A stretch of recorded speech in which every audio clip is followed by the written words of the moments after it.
თქვენ თუ იცით, ბოლო 5 წელიწადში რამდენი ადამიანი გარდაიცვალა, ვიდრე დაიბადა. 40,000-ით მეტი ადამიანი მოკვდა, ვიდრე დაიბადა ბოლო 5 წლის განმავლობაში. ეს პროცესი მალე შეუქცევადი იქნება და სიმართლე გითხრათ, არც კი ვიცი, რამდენად შეიძლება ამის შემოტრიალება.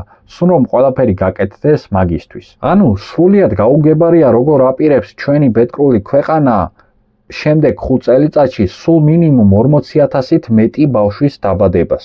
ახლა კი მცირე წინასწარმეტყველება ჩემგან.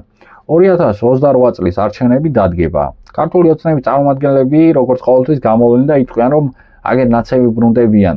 აუცილებლად მე უნდა მომცეთ ხმა, თორე კასტილებიანი ტიპი მოვა და დედას გიტირებთ. იგერ ნაცები გამოვლენ და იტყვიან, რომ ევროპა დავკარგეთ, ნატოში აღარ გვიღებენ, სადაც არავის არ გვიღებდნენ, მაგრამ მაგას თავი გავანებოთ. ჩვენს მომავალს გვართმევენ და რაღაცა ტყელ სიტყვებს იტყვიან.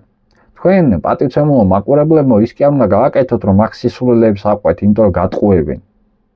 35 წელია გატყუებენ. მოღალატეები არიან ყველგან. სამწუხაროდ, აგერ მარტო ის ვიდეო, რაც მიდევს 90-იან წლებზე, როგორ დაამხეს ზოგადად გამსახურდია, მან კარგად ჩანს ეგ ყველაფერი. მაქედან მოდის დღევანდელი პოლიტიკური ელიტა. 90-იანი წლების მოღალატე პოლიტიკოსები არიან დღესაც. ან მათი შთამომავლები, არ აქვს მაგას არსებითი მნიშვნელობა. მაგ ინერციით მოდის სამწუხაროდ. ამიტომ თქვენ უნდა დააკვირდეთ ისეთ პარტიებს, რომლებიც საკუთარ ხედვას მიყვებიან, გააჩნიათ რაღაც იდეოლოგია.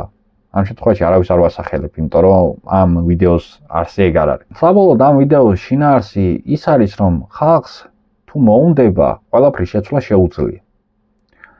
მაგრამ არის კიდევ ერთი მოცემულობა და ზოგადად გამსახურდია სიტყვები. ვინაიდან ყოველდღიური იმსახურებს იმ ხელისუფლებას, რომელიც მას ყავს.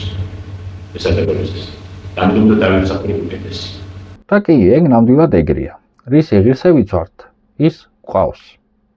იმედია მომავალში ეგ ყველაფერი შეიცვლება და გამწყინებულ საქართველოს თუ არა, ყოველ შემთხვევაში დამცირებულ მდგომარეობაში მყოფ საქართველოს აღარ ვიხილავთ. მადლობა ყურადღებისთვის, კარგად ბრძანდებოდეთ, გამოიწერეთ არხი.